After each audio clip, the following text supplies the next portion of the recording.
Welcome to Special Meals.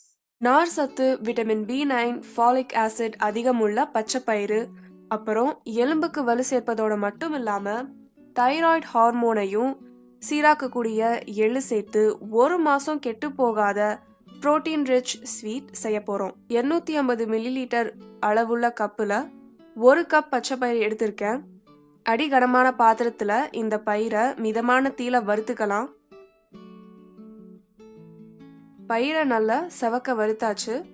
இப்போ இதை இன்னொரு பாத்திரத்துக்கு மாத்திடலாம். இப்போ 1/4 கப் எள் எடுத்திருக்கேன். எள் வறுபட்டு வெடிக்கிற வரைக்கும் வறுத்துக்கணும்.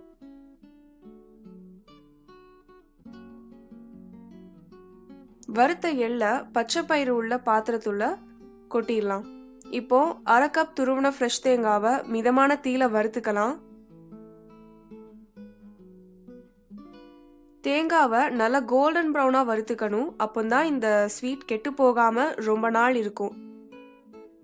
தேங்காய் வறுப்பட்டதும் 5 ஏலக்காவை சேர்த்து 1/2 நிமிஷம் வறுத்துக்கலாம். பச்சை ஏலக்காவை விட வறுத்த ஏலக்காய் அதிக ஃப்ளேவரை கொடுக்கும். இப்போ இதையும் பயிருள்ள பாத்திரத்துல கொட்டிடலாம். வறுத்த பொருட்கள் எல்லாம் நல்லா ஆறட்டும். இப்போ அடுப்புல ஒரு பாத்திரத்தை வச்சு அதுல 3/4 கப் சர்க்கரை போட்டு 1/4 கப் தண்ணி விட்டுடலாம்.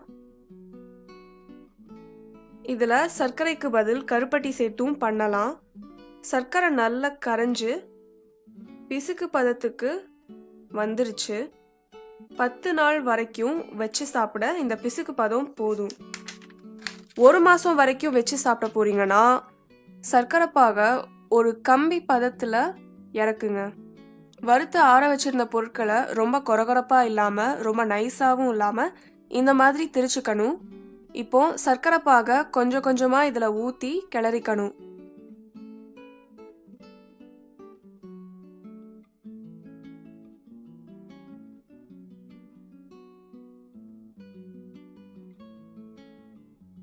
இப்போ மிச்சம் இருக்கிற பாகையும் ஊத்தி நல்லா கிளறிப்போம்.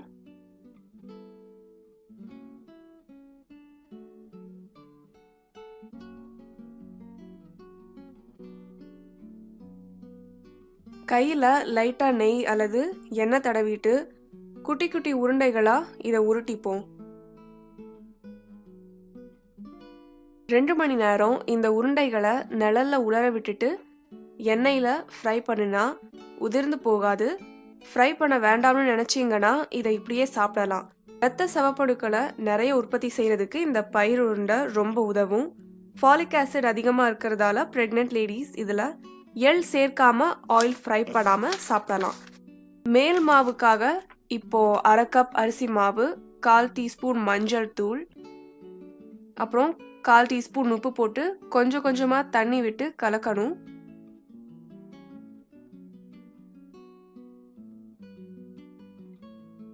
இந்த பதத்துல இருக்கணும். அப்போதான் உருண்டையில நல்லா கோட் ஆகும். ஒரு உருண்டைய போட்டு செக் பண்ணி பார்ப்போம். மாவு உருண்டையில நல்லா கோட்டாகி இருக்குது. எண்ணெய் சூடாயிடுச்சு. இப்போ ஃப்ரை பண்ணிடலாம்.